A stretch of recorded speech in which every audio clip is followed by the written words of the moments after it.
Sir,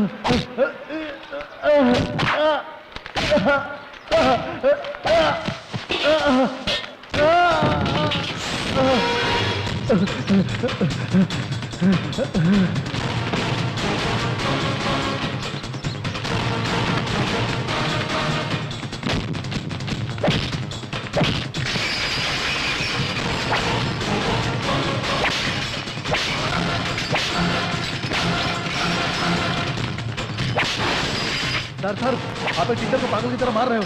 क्या sir, आप इसे पागल कह रहे हैं? आपको पता है उसने क्या किया? मेरी लड़की की इज्जत से खेल रहा था। इसे पुलिस के हवाले कर दीजिए, इसे सजा मिलनी चाहिए। अगर इसे पुलिस के हवाले करेंगे तो स्कूल की रेपुटेशन खराब हो जाएगी। आप इस छोटी सी बात को बड़ा मत करिए प्लीज। छोटी सी बात है, प्लीज जाने दो माँ। ये स्कूल नहीं तो मेरे हजारों स्कूल है। अच्छा, हजारों स्कूल है, बहुत अच्छी बात है। वहाँ भी कोई गलती करेगा तुम उसे भी मारोगे? कैसी बातें कर रही हो माँ? तुम्हें पता है ना उस बच्चे के साथ क्या हुआ था? देखो माँ, ये सब देखकर मैं चुप नहीं रह सकता। तुम्हें तो शुक्र मनाना चाहिए मैंने उसका खून नहीं किया। क्यों? वो भी करके जेल जाना चाहिए था ना। क्या माँ आप भी? आपको गर्व होना चाहिए कि आप देवा की माँ हैं। आप उस पर नाराज हो रही हैं। देखिए, मैं एक मामूली सी माँ हूँ। मेरा लड़का एक अच्छा टीचर बने, मेरे लिए यही अच्छा है। मैं इस तरह का नहीं हूँ। रोज टिफिन बॉक्स में खाना लेकर जाओ, महीने के अंत में तनख्वाह का इंतजार करो। किसी को भी कोई भी गलती करने दो, किसी को भी मरने दो। मैं ऐसे नहीं रह सकता माँ। जो अन्याय करेगा मैं उसे मारूंगा। मैं इसे गलत नहीं समझता। तुझे माँ चाहिए तो मारपीट बंद कर दे, और अगर मारधाड़ी करनी है तो हमें छोड़ना होगा। इधर आओ। देखो माँ, हमारे घर में भी एक लड़की है। अगर इसके साथ ऐसा हो जाए तो? आप कौन? यहाँ देवा कौन है? भाई हैं, लेकिन आप? मेरा नाम मदन मोहन है। जय माता बाल मंदिर में मैं टीचर हूँ। मुझे आपसे कुछ जरूरी बात करनी है। बोलिए।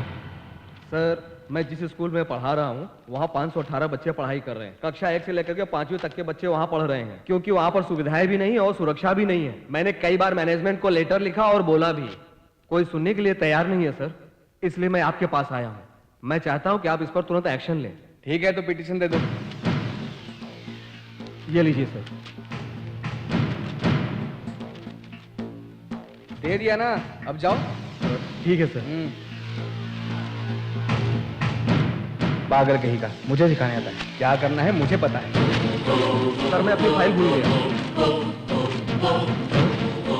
सर, आप ही क्या देख रहे हो? इससे पहले जो भी पिटीशन दिया है उसको मैंने ऐसे ही फाड़ा है। चले। अरे ये क्या? और आगे जो भी दोगे उसको भी मैं ऐसे ही फाड़ूंगा, समझा? तुम्हें जो करना है कर लो तुम। सर, वो सिर्फ पैसा देखता है, बच्चों की सुरक्षा नहीं। ये सारी शिकायत मैं किससे करूं, ये मुझे समझ में नहीं आ रहा था। सर, आपने अपने स्कूल में बहुत अच्छा काम किया। जब मैंने ये सुना, सर, आप स्कूल में पढ़ाने वाले एक टीचर ही नहीं है, बल्कि गलती करने वालों को आप सजा भी दिलाते हैं। सर, अगर आप हमारा साथ दें तो उस अधिकारी को हम सजा भी दिला सकते हैं। मुझे आपसे पूरी हमदर्दी है, लेकिन मैं आपकी कोई मदद नहीं कर सकता। मैं एक मामूली टीचर हूं, ये मेरा काम नहीं है। आप हमारा साथ देते तो बहुत अच्छा होता। मेरे अपने कुछ उसूल हैं और मैं उनके खिलाफ नहीं जा सकता। आप प्लीज मुझ पर दबाव मत डालिए, आप जा सकते हैं। भ्रष्टाचारियों को सजा देने वाला कोई आदमी है, बड़े भरोसे के साथ आया था। कोई बात नहीं सर, मैं चलता हूं।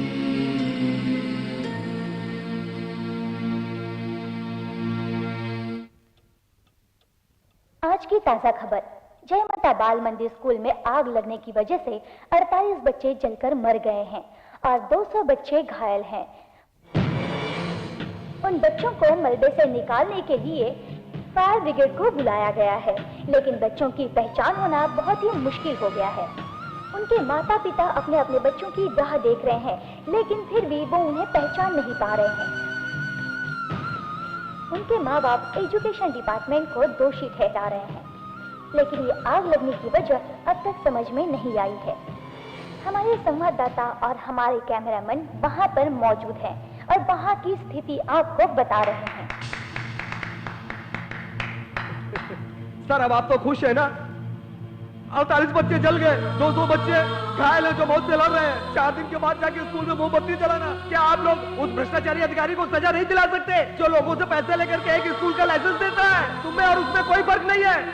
मैं पहले भी आपके पास यही शिकायत लेकर के आया था, आपने ध्यान नहीं दिया। अगर आपने ध्यान दिया होता तो आज वे बच्चे जल के राख नहीं हुए होते। इसकी बातों में क्या गलती है? उन बच्चों के मरने का कारण सिर्फ यही नहीं है, तुम भी हो। अन्याय होता है वहाँ न्याय करने की ताकत ऊपर वाला सबको नहीं देता। तुम्हारे जैसे एक दो को ही देता है। इतनी ताकत होने के बाद भी तुमने उन्हें न्याय नहीं दिलाया, यही इंसानियत है। बस ये बात यही खत्म नहीं होती। उस भ्रष्ट अधिकारी ने पैसे लेकर के बहुत से स्कूलों को लाइसेंस दिया है। सब एक एक करके चलेंगे। आप चाय पीते रहिए और टीवी देखिए। नमस्कार। एक मिनट रुको। उस अधिकारी का नाम क्या है? रमेश साहब।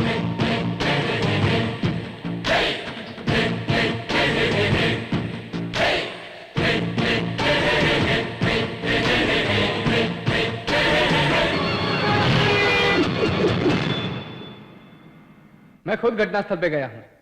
वो देखकर मुझे बहुत दुख हुआ। इंक्वायरी के बाद ही पता चलेगा कि कारण क्या था। जो भी इस घटना के लिए जिम्मेदार है। किसकी गलती है मैं बताता हूँ। क्या करेगा तू? आप लोग रिकॉर्ड कर रहे हो ना? कुछ भी छोड़ना नहीं। मैंने इस अधिकारी को क्यों मारा है पता है? 48 बच्चों के मौत का कारण ये इडियट है।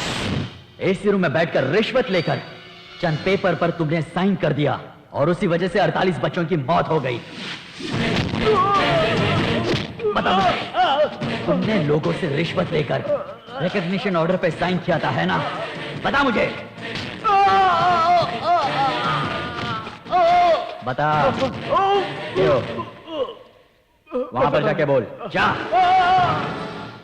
मैंने रिश्वत लेकर उस स्कूल का रिकॉग्निशन लेटर मैं नहीं दिया था। सुना आपने? और ये सिर्फ इस अधिकारी की गलती नहीं है। इसमें बहुत सारे डिपार्टमेंट से इसके जैसे कई और अधिकारी शामिल हैं। और आज आपको पता चलेगा और कितने अधिकारी हैं। चलो मेरे साथ।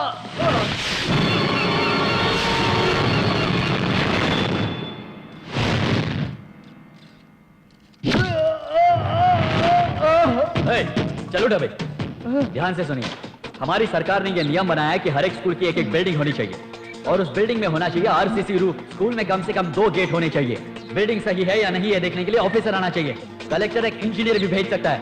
फिर वो इंजीनियर स्कूल में आएगा और स्कूल का इंस्पेक्शन करेगा और 3 साल के लिए बिल्डिंग स्टेबिलिटी सर्टिफिकेट देगा। और सर्टिफिकेट देने वाला ये इडियट इंजीनियर है। और इस भले मानस ने रिश्वत खाकर बिना इंस्पेक्शन किए सर्टिफिकेट दे दिया। जो मैं सही बोल रहा हूं ना? हाँ सर, ये सच है। अब number 2।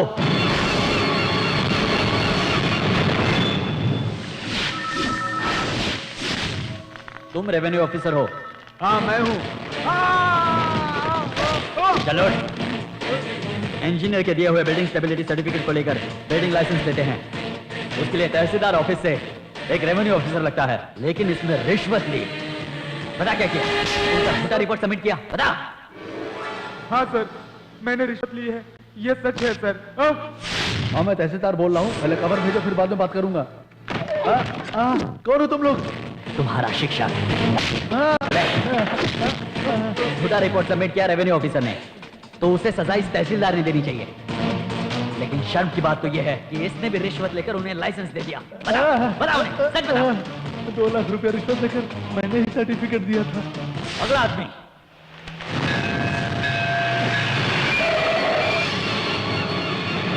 You are health officer, you are health department joint director. आजा बाहर। बच्चों की सैनिटरी फैसिलिटी और स्वच्छता इन लोगों की जिम्मेदारी होती है। पीने का पानी, खाने की चीजें, ये सब अच्छे हैं या नहीं ये जांच कर ये लोग सर्टिफिकेट देते हैं। लेकिन अपने घर में बैठकर बिना स्कूल का इंस्पेक्शन किए ये लोग सर्टिफिकेट दे देते हैं। क्यों बे? देता है ना? देता है ना? बोल। चल तुमको भी बताओ। क्यों बे? हमने रिश्वत ली है।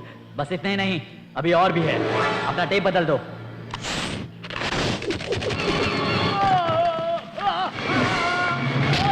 बता मुझे, फायर सर्विस में नो ऑब्जेक्शन सर्टिफिकेट देने के लिए ऐसी कौन सी सुविधाएं होनी चाहिए? उस स्कूल में आग बुझाने के लिए सुविधा होनी चाहिए। अगर आग लगे तो बुझाने के लिए पानी की सुविधा, बाल्टी में मिट्टी। जले हुए स्कूल में ये सब था? तूने ये सब कहाँ देखा होगा? तूने तो सिर्फ पैसा देखा होगा। अभी और भी है। मैं डीईओ, एक स्कूल अच्छी तरह चल रहा है या नहीं, बच्चों की पढ़ाई कैसी चल रही है, टीचर ठीक से पढ़ाते हैं या नहीं, ये सब मुझे खुद ही जाकर देखना चाहिए था, लेकिन मैंने नहीं देखा था। डीईओ, चीफ एजुकेशन ऑफिसर हूँ। मेरे नीचे जो अधिकारी काम कर रहे हैं या नहीं वो देखना मैं भूल गया, मुझे माफ कीजिए। ये सब अभी यहाँ पर खत्म नहीं हुआ है। इन सारे अधिकारियों को रिश्वत देने के अलावा जिस क्लास में सिर्फ 25 बच्चे होने चाहिए थे, डोनेशन ले लेकर हर क्लास में 60 बच्चों को एडमिशन दिया जाता है। यह है स्कूल का मैनेजमेंट और इसमें शामिल होते हैं स्कूल के हेडमास्टर और स्कूल का टीचिंग और नॉन टीचिंग स्टाफ। ऐसे रिश्वतखोर लोगों की जान लेकर हम स्कूल के बच्चों की जान तो वापस नहीं ला सकते, लेकिन कोशिश कर सकते हैं कि ऐसा दोबारा ना हो। स्कूल में कोई भी सुविधा ना हो, उस स्कूल को सेंट्रल मिनिस्टर का रेकमेंड करना पूरी तरह से गलत है। मैं सरकार गलत है ये साबित नहीं कर रहा हूँ, लेकिन ऐसे अधिकारी जो सरकारी नियमों का पालन बिल्कुल नहीं करते, मेरे हिसाब से इसमें कलेक्टर भी शामिल है। हेलो, कौन है आप? बाहर चलिए। चल हट। इस लिस्ट में उन रिश्वतखोर 15 अधिकारियों का नाम है जिनकी गैर जिम्मेदारियों ने 48 बच्चों की जान ली, और आप इस जिला के कलेक्टर हो। ऐसे अधिकारियों की गलतियों को माफ करना यह आपकी सबसे बड़ी गलती है। लोग सरकार पर भरोसा करते हैं और सरकार आप जैसे लोगों पर भरोसा करती है, लेकिन अगर इससे आगे आपने ऐसा ही करने की कोशिश की तो आप कलेक्टर हो या उससे कोई ऊपर वाला, मैं उसे नहीं छोड़ूंगा। You will face the consequences. हटो हटो हटो हटो, हट जाओ। मिस्टर देवा, मैं तुम्हें अरेस्ट करता हूँ। क्या सच्चाई का साथ देना गलत है जो आप एक अच्छे आदमी से सवाल कर रहे हैं? अरेस्ट उसके लिए नहीं है। एक डीईओ का खून हुआ है, उसकी वजह से गिरफ्तार किया है एक स्कूल टीचर को। डीईओ के पेट में चोट लगी, उस चोट की वजह से उसकी मौत हो गई, वो मर गया। स्कूल टीचर देवा एक खूनी है, लेकिन उसने यह जानबूझकर नहीं किया। उसने हमेशा न्याय के लिए लड़ाई की है, इसलिए अदालत इस केस में देवा को 3 साल की सजा सुनाती है। भाई, मैं अभी भी बोल रहा हूँ, गलती करने वालों को सजा देने की ताकत सबको नहीं मिलती। ताकत होने पर भी जो अन्याय से नहीं लड़ता। तुम्हारे जीवन का एक अर्थ है, तुमने एक अच्छा काम किया है, और जिन अधिकारियों ने गलत काम किया उन्हें माँ ने क्या कहा? ये सारे शहर वालों के लिए तुम अच्छे हो, माँ की नजर में तुम खूनी हो। मैंने उन्हें बहुत समझाया, लेकिन वो नहीं मानी, ये शहर छोड़कर चली गई। देवा के जेल से छूटने के बाद सब लोग अपनी अपनी समस्याएं बता रहे थे, लेकिन जो सही है वो काम कर रहा था। देवा अपनी माँ को ढूंढने के लिए चेन्नई आया था। उसकी माँ मिली, लेकिन उसे अपना बेटा मानने से इनकार कर दिया। तब उसने अनाथाश्रम शुरू कर दिया।